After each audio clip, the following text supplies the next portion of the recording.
A'udzubillahi minasyaitonir rajim. Bismillahirrahmanirrahim. Kullu nafsin za'iqatul maut, ila akhir ayat. Setiap manusia itu akan mengalami kematian. Di manakah dia meninggal dunia? Di usia berapakah dia meninggal dunia? Allah tak pernah kasih tahu kepada makhluknya, kepada hambanya.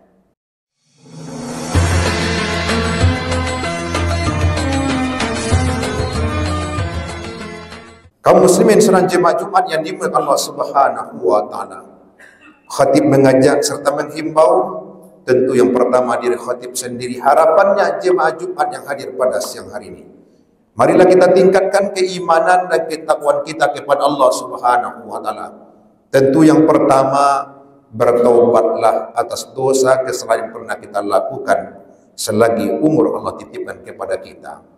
Yang kedua, marilah setiap hari kita lakukan ibadah wajib itu dengan sempurna, tambah dengan ibadah-ibadah sunat. Mudah-mudahan ibadah wajib, ibadah sunat yang kita lakukan insyaallah bisa menghantarkan kita masuk surga Allah Subhanahu wa taala. Amin ya rabbal alamin. Judul khutbah kita pada siang hari ini adalah semua manusia akan mengalami kematian.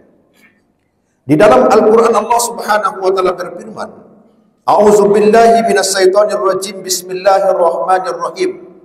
Kullu nafsin za'iqatul maut, ila akhir ayat. Setiap manusia itu akan mengalami kematian. Di manakah dia meninggal dunia? Di usia berapakah dia meninggal dunia? Allah tak pernah kasih tahu kepada makhluknya, kepada hambanya. Berbicara kita masalah kematian, tentu diawali dengan kehidupan. Siang ini alhamdulillah Allah masih titipkan umur kepada kita. Yang namanya titipan itu akan diambil oleh yang nitipnya. Lalu pertanyaan kita adalah, kapankah titipan umur itu akan Allah ambil kepada kita? Tentu jawabannya kita tak tahu kapan Allah ambil titipan tersebut. Tentu apa persiapan kita sebelum titipan umur itu Allah titipkan kepada kita yang sifatnya sementara diambil oleh Dia? Yang pertama, kita pergunakan sisa-sisa titipan umur kepada kita oleh Allah sampai siang ini untuk apa? Wa'budullah wa la tusriku billahi syai'an.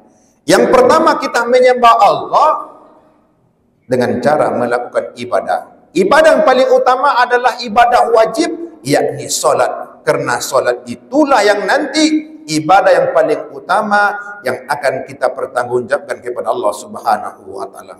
Karena ibadah solat itulah yang nanti akan menyelamatkan kita hidup di atas dunia dan menujunya surga Allah Subhanahu wa taala. Yang kedua, apalagi wala tusyriku billahi syai'an. Jangan pernah kita mensyirikatkan Allah Subhanahu wa taala. Memang hari ini tak ada lagi orang menyembah ini dan itu, tetapi dia banyak syirik yang disebut dengan syirik khafi, yang disebut dengan syirik jali. Syirik jali adalah menyembah patung dan berhala selayaknya hamba-hamba Allah yang dulu yang belum bertauhid dia. Tetapi syirik jali jelas dia. Khafi banyak yang kita lakukan dalam kondisi kita beribadah. Contoh, ketika kita ingin melakukan ibadah ada niat riya di situ. Itu disebut dengan syirik yang sangat kecil sekali. Ketika itu selalu ada pada diri kita, akan dia menjadi bukit dan menggunung sehingga ibadah kita sia-sia saja. Mudah-mudahan kita terhindar dari yang namanya syirik khafi, yang disebut dengan syirik dalam melakukan ibadah tanpa dengan niat lillahi ta'ala. Kaum muslimin sedang jemaah Jumat yang dimuliakan Subhanahu wa taala. Kematian itu akan datang kepada kita. Makanya jaga 5 sebelum datang 5. Salah satunya adalah jagalah masa hidupmu sebelum datang masa mati. Nabi Idris, temannya malaikat pencabut nyawa, yakni malaikat Israel. Setiap hari Nabi Idris berteman, duduk bersama, bercerita dengan malaikat pencabut nyawa. Ketika Nabi Idris minta kepada malaikat pencabut nyawa, permintaannya cuma 2. Wahai malaikat pencabut nyawa, tolong minta kepada Allah melalui engkau Karena engkau yang ditugaskan oleh Allah Subhanahu wa taala untuk mencabut nyawa makhluk cipta Allah Subhanahu wa taala.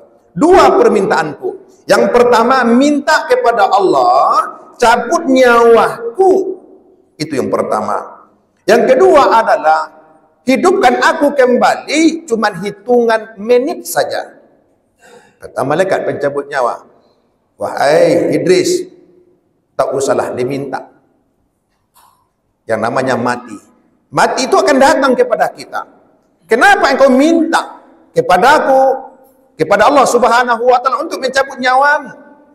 Nabi Idris cuma diam saja. Yang penting kau minta doa kepada Allah, itu yang permintaanku melewati engkau dan Allah akan merindukanmu. Lalu Nabi Idris alaihissalam mendapat apa yang dia inginkan melalui permintaan permohonan dia kepada malaikat pencabut nyawa. Ketika malaikat pencabut nyawa itu temannya sendiri tak sanggup melihat wajah Nabi Idris tersebut ketika dia melakukan tugasnya mencabut nyawa Nabi Idris. Kalau memang ini yang kau minta, wahai sahabatku, akan aku lakukan. Lalu dicabutlah nyawa melalui malaikat dan dari Allah Subhanahu wa taala. Menggigil nampak badan Nabi Idris oleh malaikat tersebut.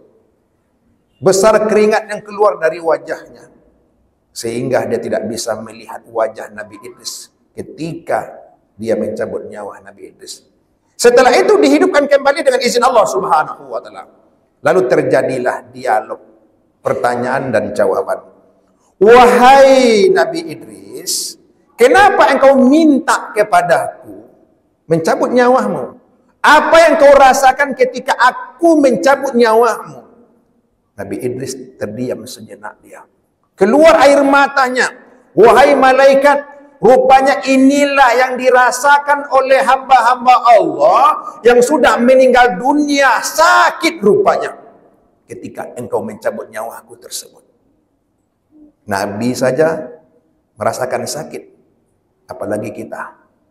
Jadi pelajaran kita ambil yang pertama adalah ketika malaikat itu datang mencabut nyawa hamba Allah itu, tentu tergantung amal ibadah manusia itu tersendiri. Tentu rasa sakit akan berbeda dia. Rasa sakit itu tak bisa kusebutkan, wahai malaikat. Sakit sekali rasa sakit itu. Sadar tak kita yang masih hadir pada Jumat ini? Akan kita alami seperti itu nanti. Apakah rasa sakit itu bersangatan sakit? Ataukah memang sakit itu sedikit rasanya? Makanya dalam sebuah hadis dijelaskan gambaran rasa sakit yang dirasakan ketika malaikat mencabut nyawa hamba Allah Subhanahu wa taala. Yang pertama adalah rasanya seperti kita ditebas 300 kali pukulan pedang. Itu rasa sakit, Allahu a'lam bishawab.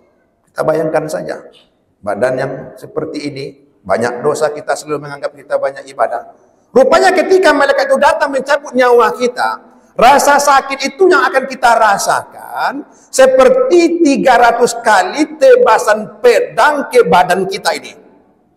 Itu yang pertama. Yang kedua ada lagi, seperti sebuah bejana yang didinginkan air pertama, lalu dipanaskan bejana tersebut, mendidihlah air yang di dalam bejana. Lalu dicampakkanlah badan kita yang sombong hari ini yang kuat nampak oleh manusia, yang kita anggap selalu bersih hidup dalam kehidupan ini, dicampakkan badan kita yang sombong ini ke dalam bejana, kuali nama bahasa kita. Bagaimana rasa sakit tersebut? Oh, tulang yang kita anggap kuat dia rapuh. Oh, daging yang ada di badan kita ini akan hancur dia. Begitulah gambaran sedikit saja rasa sakit yang akan kita terima. Makanya Nabi Idris mengatakan, dasar rupanya wahai malaikat, rasa sakit yang aku terima ketika engkau panggil dengan kalimat inna lillah wa inna ilaihi rajiun. Tentu pelajaran yang kita ambil siang hari ini adalah kita tetap merasakan sakit, tapi harapan kita kepada Allah Subhanahu wa taala, walaupun itu rasa sakit yang akan kita terima, paling tidak kita harapkan adalah husnul khatimah.